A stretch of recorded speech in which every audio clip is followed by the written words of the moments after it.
Hey guys, it is Tristan with Nerdette's Newsstand, and as you have likely seen by now, the big news broke yesterday that Daniel Cherry III is no longer working for DC Comics. Now, I waited on actually breaking or talking about this news because honestly, I don't care.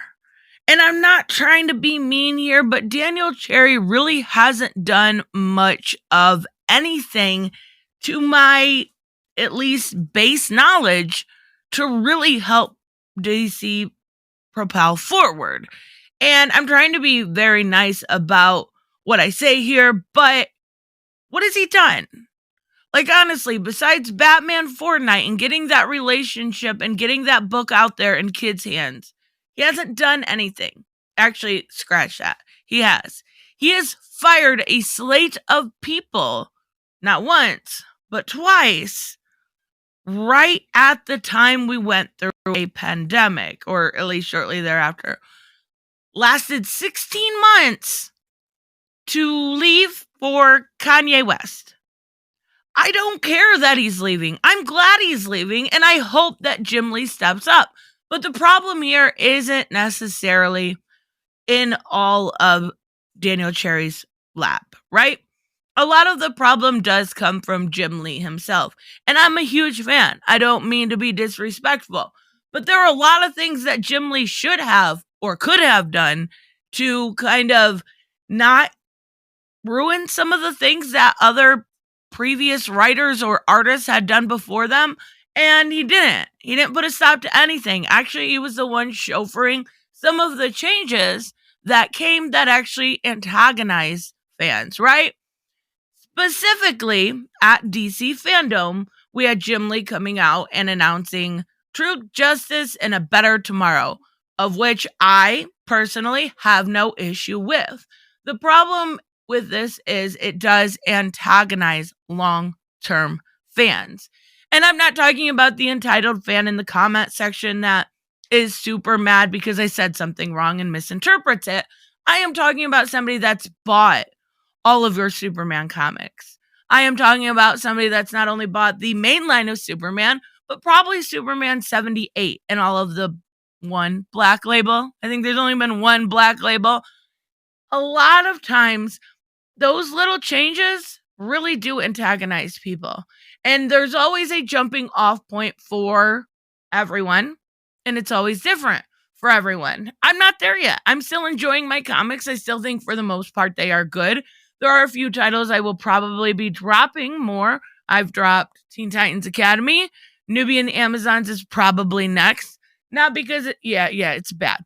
But there are new titles coming on that I really like. I was surprised at how good Teenie Howard's Catwoman was, and I really enjoyed the first issue.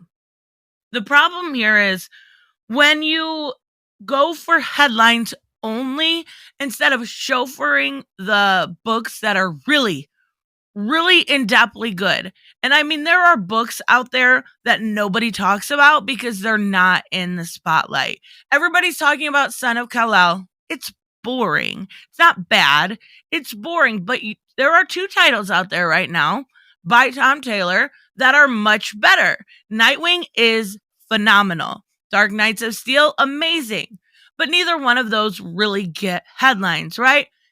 There are titles out there. Action Comics is one of the best stories that I have read from Superman in a very, very long time. Nobody is talking about it. Swamp Thing. New Levi Kamai Swamp Thing by Ron V. Phenomenal. But nobody's talking about it. Titans United. Another great title.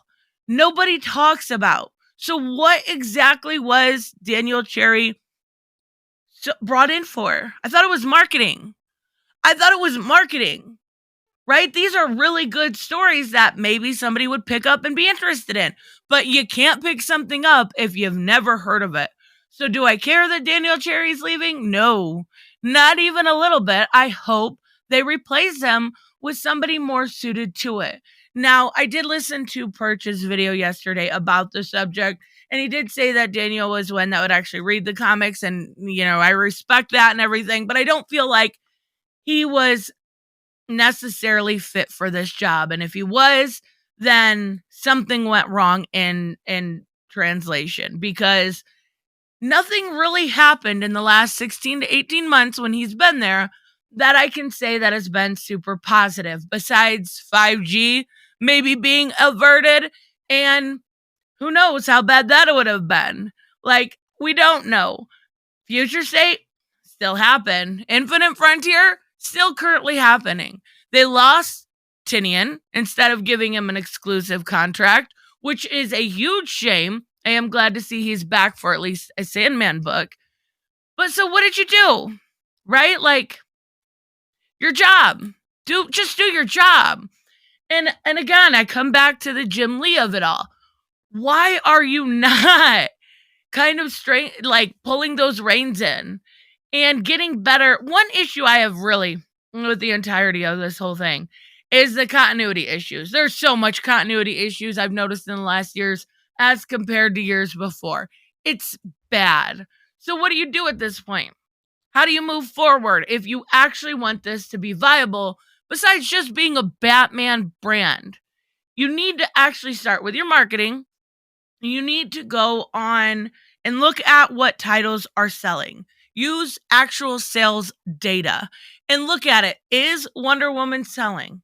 Well, Wonder Woman you can't get rid of. So why is it only selling 30K units? Okay, that's pretty average for Wonder Woman. Move on to the next one. Why is Nubia not selling? Oh, because it's bad? Yeah, that's probably why. The first issue was okay. Second issue was It's just slowly going downhill. Why is this Milestone relaunch that we were so excited about not selling what we had hoped it would sell? Is it the writing? Is it the art? No, maybe it's not that. Are we not pushing it far enough? They're doing these like little trailers on their channel, and something little like that goes a long way. It puts it into people's eyes that maybe don't necessarily get to see it. What else do? You start hiring on meritocracy. And I understand this is something that we've talked about plenty of time at this channel, and everything is subjective when it comes to art and when it comes to how a story is told. But nobody's going to sit here and tell me that Scott Snyder and Greg Capullo were not a dream team on Batman. Most people love and have fond memories of that run. Do you have the same for Tinians? I would say no. And I would say because a lot of that was held up by Key Comics, right? It was introduction after introduction. And it did get over 200K sales. But when you're constantly, you've got Miracle Molly, you've got Clown Hunter, you've got Ghostmaker, you've got The Gardener. When you've got key after key after key, that investment market is what is keeping you alive.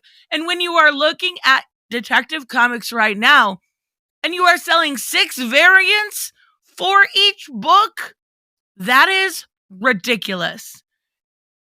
Tamaki, doing good. I've been the first to say I was shocked at how good her run has been, that I actually thought it was better than Tinian. But the fact that you are relying on quick sales, and I understand gimmicks have always been a part of the game. I get that. Variants. You know, you don't need really more than 2, especially when there's when there's a paper shortage. I get that when it's a new number 1 or something like that, you can expect more. I get that. But come on, get your shit together, and it starts at the top. This is Daniel Cherry. Good. He's gone. Get somebody in there that knows. Get Jeff Johns back. I would love to see it, but I don't think it'll happen. I think he's way too above at this point. But I don't even know if Jim Lee is suited for this job, to be honest with you. I don't know what they're going to do, but they really need to figure it out. So Daniel Cherry's gone. So what? I don't care. I don't feel bad for him. He's going to work for Kanye West. Woohoo. Like, okay, have fun with that. Obviously, it's probably a decent paying job. And it's probably exactly why he went. But I don't feel bad for him. I really don't feel bad for anybody in this situation except for the fans that are week after week telling you, look, we love, Jeremy Adams. Bring Jeremy Adams on more. At least you're finally listening with that. Jim Lee is the one at this point that needs to get this shit together or hire somebody that can help him do such a thing. Because 18 months at a job and all you did was gut every editor and every big position, that's not exactly a gold star on your resume. Sorry, it's not. C'est la vie. Anyways, we'll talk about this more on my Sunday stream. Let me know, of course, what you guys think, and I will see you in the next one. Bye-bye.